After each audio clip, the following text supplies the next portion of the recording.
ఇలా వేసిన తర్వాత ఇందులో బాస్మతి రైస్ ముందుగా ఒక 5 నిమిషాల ముందు కడిగి పెట్టుకున్నాను.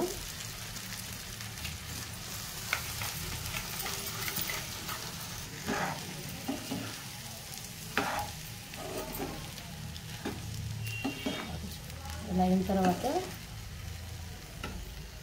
ఇవన్నీ రైస్ కుక్కర్లో వేసేసుకుంటాను.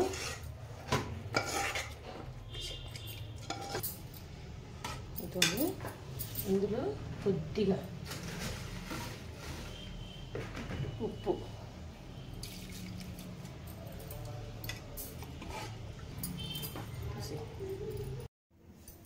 హాయ్, ఇవాళ సండే మా ఇంట్లో స్పెషల్ ఏందో చూద్దురండి. బిర్యానీ,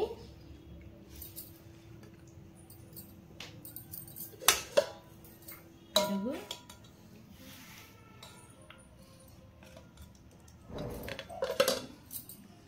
చికెన్.